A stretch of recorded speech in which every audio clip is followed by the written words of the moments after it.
Hello friends, मेरा नाम है ऋषि और आप देख रहे हो फैक्ट्स वर्ल्ड। दोस्तों, आप सब ने world trade organisation, world health organisation और इंडियन लेबर ऑर्गेनाइजेशन का नाम तो सुना होगा, जो इंटरनेशनल लेवल पर अपना काम करती है और हर देश जो कि इनसे जुड़ा है उनकी ग्रोथ और डेवलपमेंट में अपना एक अहम भूमिका निभाती है। दोस्तों, यहाँ तक कि जो पावरफुल कंट्री किसी कमजोर देश पर कब्जा करने की कोशिश करता है और टेररिज्म को बढ़ावा देता है, उनको रोकने का काम भी यही ऑर्गेनाइजेशंस करती है। गाइस, आज के वीडियो में हम इन सभी ऑर्गेनाइजेशन में सबसे सुप्रीम ऑर्गेनाइजेशन यानी कि संयुक्त राष्ट्र संगठन, यूनाइटेड नेशन ऑफ ऑर्गेनाइजेशन के बारे में पूरी इन्फॉर्मेशन जानेंगे। तो let's start the video titled history and the work of UNO. दोस्तों, वर्ल्ड वॉर फर्स्ट के खत्म होने के 11 साल बाद 1929 को अमेरिका के 20th प्रेसिडेंट वुडरो विल्सन ने लीग ऑफ नेशन की स्थापना की, जो कि उस समय इनइफेक्टिव रहा, जिसके बाद फाइनली 24 अक्टूबर 1945 को यानी कि सेकेंड वर्ल्ड वॉर खत्म होने के बाद 51 देशों की कमेटी बुलाई गई, जिसमें international peace and security, development of friendly relation among country, promotion of social progress, better living standard और ह्यूमन राइट मेंटेन करने के लिए यूएनओ की स्थापना की गई थी। अब दोस्तों, अगर हम आज की बात करें तो इस समय यूएनओ में 193 मेंबर हैं, जिसमें साउथ सूडान 2011 में यूएनओ का 193rd मेंबर बना था। गाइस, यूएनओ का हेडक्वार्टर अमेरिका के न्यूयॉर्क शहर में है। दोस्तों, world trade organisation, world health organisation, food and agriculture organisation या फिर इंडियन लेबर ऑर्गेनाइजेशन जैसी जितनी भी इंटरनेशनल लेवल की संगठन है, वो सभी यूएनओ के अंडर ही आते हैं। जिन सभी संगठनों को टाइम पर ऑर्गेनाइज और मेंटेन करने के लिए सभी मेंबर्स की कैपेसिटी के हिसाब से उनका बजट तय किया जाता है,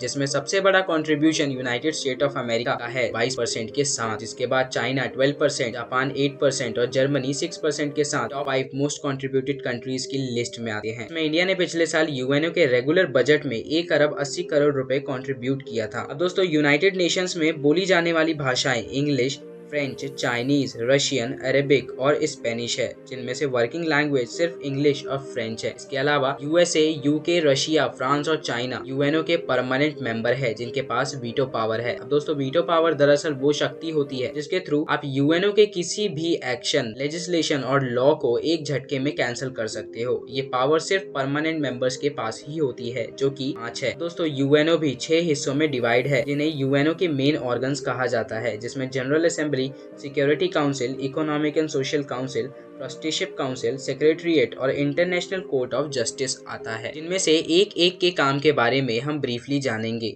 नंबर 1, जनरल असेंबली। दोस्तों, यूएनओ में जनरल असेंबली का काम पॉलिसी मेकिंग का होता है। इसमें हर साल सितंबर के महीने में यूएन के 193 मेंबर जनरल असेंबली हॉल में मीटिंग करते हैं और सभी अहम मुद्दों पर फैसला लेते हैं, जैसे कि सुरक्षा व शांति के ऊपर, नए सदस्य को जोड़ने के ऊपर या फिर बजट के ऊपर। Number 2, security council.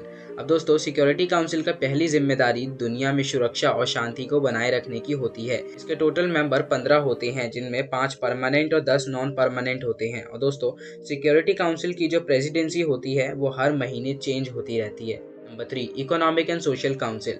दोस्तों, यूएन के इस ऑर्गन का काम बनाई गई पॉलिसीज को रिव्यू करने का और इकोनॉमिक, सोशल और एनवायरमेंटल इश्यूज को सही करने के लिए रिकमेंडेशन देने का होता है। इसके 54 मेंबर्स होते हैं, जो जनरल असेंबली से इलेक्ट किए जाते हैं और ये मेंबर हर 3 साल बाद बदलते रहते हैं। Number 4, trusteeship council. दोस्तों, इस काउंसिल का काम ह्यूमन राइट और फंडामेंटल राइट को बढ़ावा देना और यूएन के हर मेंबर के सिटीजन्स के साथ इक्वलिटी को प्रमोट करने का होता है। Number 5, secretariat. दोस्तों, यूएन के इस ऑर्गन का काम डे टू डे वर्क को कैरी आउट करने का होता है। वहीं सेक्रेटरी जनरल इस ऑर्गेनाइजेशन का चीफ एडमिनिस्ट्रेटिव ऑफिसर होता है, जिसे जनरल असेंबली हर 5 साल पर अपॉइंट करती है। Number 6 and the last, international court of justice. दोस्तों, ये ऑर्गेनाइजेशन इकलौती यूएनओ की जुडिशियल ऑर्गेनाइजेशन है, जिसका हेडक्वार्टर नीदरलैंड के हेग नाम की जगह पर है। दोस्तों, इसका काम इंटरनेशनल लॉ को बनाए रखना या फिर लीगल डिस्प्यूट्स के ऊपर फैसले सुनाने का होता है। दोस्तों, इंटरनेशनल कोर्ट ऑफ जस्टिस को वर्ल्ड कोर्ट के नाम से भी जाना जाता है। तो दोस्तों,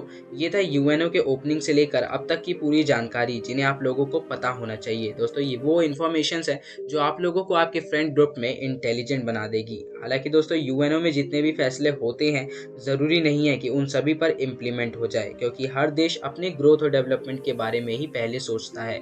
तो दोस्तों, क्या आप भी चाहते हो कि इंडिया भी यूएनओ का परमानेंट मेंबर बन जाए और उसे भी ये वीटो पावर मिल जाए, ताकि वो भी वर्ल्ड में सुप्रीम पावर बन सके? तो मुझे कमेंट में ज़रूर बताना, मुझे बहुत खुशी होगी। तब तक के लिए स्टे ट्यून्ड, स्टे सेफ।